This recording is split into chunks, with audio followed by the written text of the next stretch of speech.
materi hukum adat, yang mana kami di sini dari kelompok 6 akan menjelaskan tentang perjanjian hukum adat. Di sini saya bersama dengan dua teman saya yang lainnya. Saya sendiri, nama saya Hidayatus Walihah. Saya di sini selaku moderator dan juga presentator ketiga. Dan juga ada saudari Husnul Khotimah selaku presentator pertama, dan yang terakhir adalah Irfatul Roziko selaku presentator kedua. Sebelum kita dan saya juga serahkan kepada para presentator, saya di sini akan menjelaskan sedikit tentang hukum perjanjian adat dan hukum adat itu sendiri. Seperti yang sudah kita ketahui bahwasannya manusia itu tidak dapat hidup seorang diri. Oleh karena itu mereka itu harus hidup bersama dan membentuk suatu masyarakat. Nah, ketika sudah terbentuk suatu masyarakat, secara tidak langsung pasti akan terjadi suatu kontak ataupun perhubungan timbal balik di dalam lingkup tersebut. Nah, agar tidak terjadi kekacauan dan beberapa problem-problem, oleh karena itu harus membentuk suatu aturan-aturan untuk mengatur kehidupan sesama di antara mereka. Nah, tak terluput di sini di dalam masyarakat adat. Di dalam masyarakat adat di sini memang sudah terdapat beberapa aturan-aturan yang itu muncul dari kebiasaan. Nah, di sini Dr. Supomo juga berpendapat bahwasannya hukum adat di sini adalah merupakan hukum yang tidak tertulis. Nah, di samping itu masyarakat adatnya pun itu juga meyakini bahwasannya terdapat hukum tersebut itu memang kuat, sama halnya dengan hukum-hukum positif yang lainnya. Nah, di sini terdapat banyak ilmuwan yang sudah membagi terhadap hukum adat itu sendiri, seperti halnya ada hukum tanah, ada hukum waris, dan juga hukum perjanjian. Nah, pada kesempatan kali ini dari kelompok 6 akan membahas tentang hukum perjanjian tersebut. Nah, untuk lebih mempersingkat waktu, saya langsung serahkan kepada presentator pertama, saudari Husnul Khotimah. Kepadanya waktu dan tempat dipersilahkan. Assalamualaikum warahmatullahi wabarakatuh. Nama saya Husnul Khotimah, saya penyaji pertama dari kelompok 6. Terima kasih kepada moderator. Baik, saya akan mulai presentasi kali ini dari pengertian hukum perjanjian adat. Hukum perjanjian adat adalah hukum yang meliputi uraian tentang hukum perhutangan, termasuk soal transaksi tanah dan transaksi-transaksi yang menyangkut tanah. Artinya, sepanjang hal itu ada hubungannya dengan masalah perjanjian menurut hukum adat. Di sini selanjutnya mengenai transaksi menyangkut bagi hasil tanaman dan hewan ternak adalah masuk mengenai hal hukum perhutangan. Dan kemudian hukum perjanjian pada dasarnya mencakup hukum hutang piutang. Dan dengan adanya perjanjian maka suatu pihak berhak untuk menuntut prestasi dan alin pihak berkewajiban untuk memenuhi prestasi. Sedangkan prestasi tersebut adalah mungkin menyerahkan benda atau melakukan suatu perbuatan dan atau tidak melakukan suatu perbuatan tersebut. Berikutnya beralih pada bentuk-bentuk perjanjian dalam masyarakat hukum adat. Yang pertama yaitu perjanjian kredit. Perjanjian kredit ini merupakan suatu perjanjian meminjamkan uang dengan atau tanpa bunga atau barang-barang tertentu yang harus dikembalikan sesuai dengan nilainya masing-masing pada saat yang telah disepakati. Hasil penelitian lapangan di Lampung dan Sumatera Selatan menyatakan bahwa peminjaman yang dikenakan bunga telah lazim terjadi. Dan apabila yang meminjam uang itu adalah orang luar, artinya tidak mempunyai hubungan kekerabatan dengan pihak yang meminjamkan uang itu. Dan di sini adanya bunga atau jaminan terhadap pinjaman uang, rupa-rupanya merupakan pengaruh dari kebiasaan-kebiasaan di kota dari para pendatang. Demikian pula dengan pinjam-minjam barang. Maka pinjam-meminjam tersebut merupakan suatu hal yang sudah lazim. Seperti itu. Pinjam-meminjam barang ini harus dikembalikan dengan barang sejenis ataupun dengan uang yang sepadan dengan nilai barang yang dipinjamkan. Yang kedua yaitu perjanjian kempitan. Perjanjian kempitan merupakan suatu bentuk perjanjian di mana seorang menitipkan sejumlah barang kepada pihak lain dengan janji bahwa kelak akan dikembalikan dengan bentuk uang atau barang yang sejenis. Perjanjian kempitan ini lazim terjadi pada umumnya menyangkut hasil bumi dan barang-barang dagangan. Di dalam perjanjian kempitan terdapat syarat-syarat yang harus dipenuhi, yaitu antara lain Yang pertama, harus ada musyawarah lebih dahulu, kepercayaan dan surat perjanjian. Yang kedua, diadakan batas waktu pengembalian barang, dan kalau barang tersebut tidak diambil maka barang itu dijual atas dasar mufakat. Yang ketiga, dalam surat perjanjian itu ditentukan jumlah harga pengembalian barang tersebut. Dan yang terakhir, apabila barang yang dititipkan itu hilang, maka harus ada pergantian, dan apabila barang itu telah dijual orang, yang dititipi barang tersebut harus diberi upah atau jerih payahnya. Dengan demikian, dalam perjanjian kempitan terdapat kecenderungan bahwa barang yang dititipkan itu harus dikembalikan apabila dikehendaki oleh pemilik barang, dan adanya suatu syarat utama, yaitu bahwa antara para pihak harus saling percaya atau mempercayai. Yang terakhir, perjanjian tebasan. Perjanjian tebasan terjadi apabila seorang menjual hasil tanamannya sesudah tanaman itu berbuah dan sebentar lagi akan dipetik hasilnya. Perjanjian tebasan ini lazim terjadi pada padi atau tanaman buah-buahan yang sudah tua dan sedang berada di sawah ataupun di kebun. Di daerah-daerah tertentu, misalnya beberapa daerah Sumatera Selatan, perjanjian tebasan merupakan perjanjian yang tidak lazim terjadi, dan ada kecenderungan bahwa perikatan dalam bentuk ini merupakan perjanjian yang dilarang. Baik, mungkin hanya ini dari saya kembalikan kepada moderator.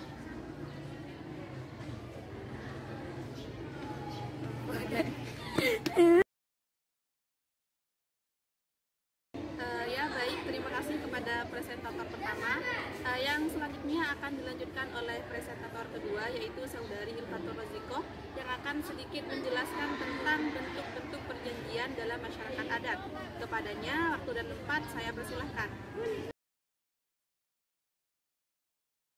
Baik, terima kasih kepada moderator.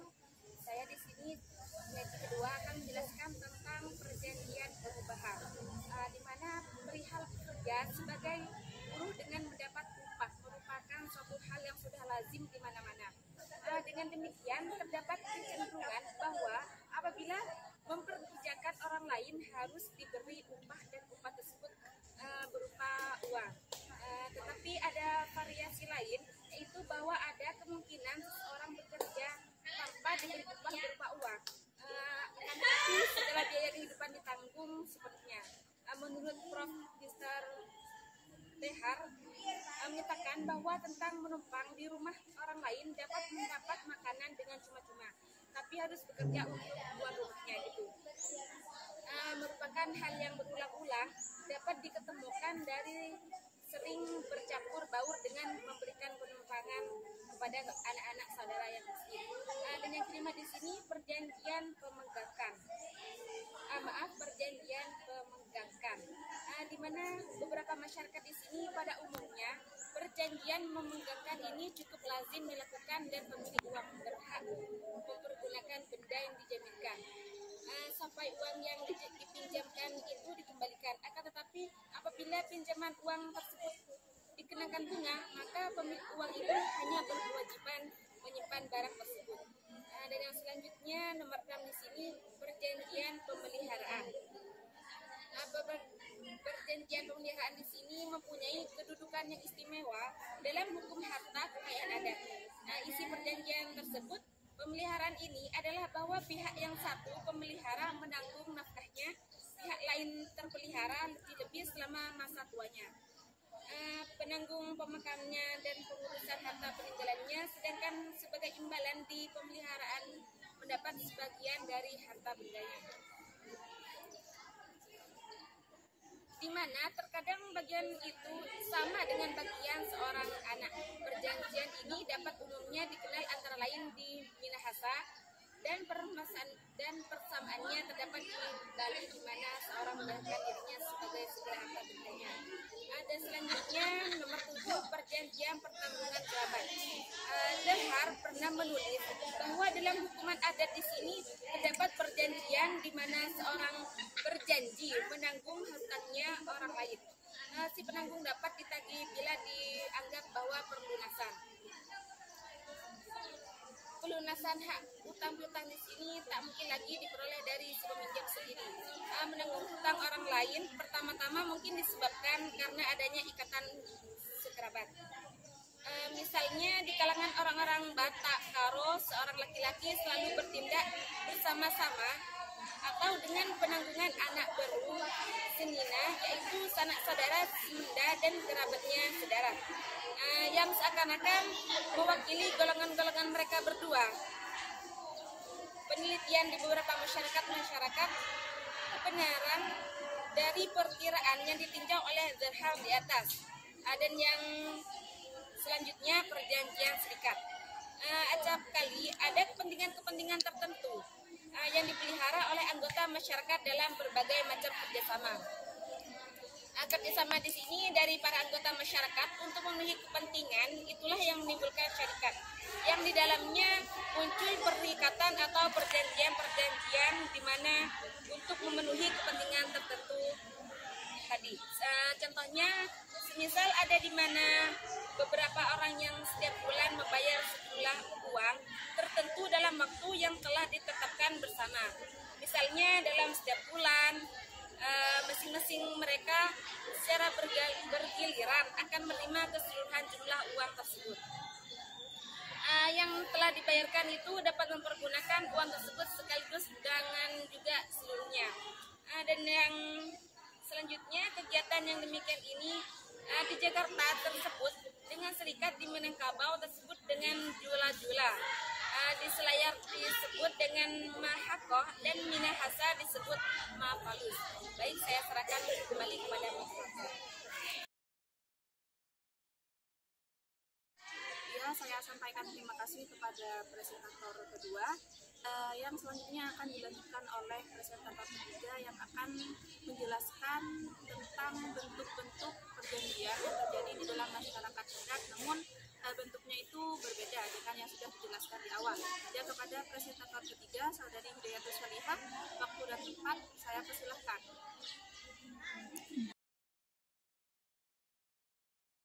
Moderator, di sini saya sebagai presentator ketiga akan menjelaskan tentang bentuk-bentuk perjanjian yang terbagi di dalam masyarakat adat, yakni perjanjian bagi hasil dan perjanjian kena.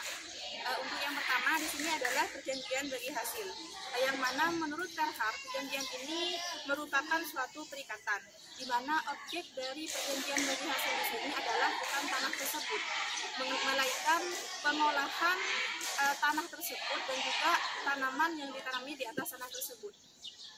Di sini proses bagi hasil di sini mungkin terjadi apabila si pemilik tanah tidak mempunyai kesempatan untuk mengerjakan tanahnya sendiri.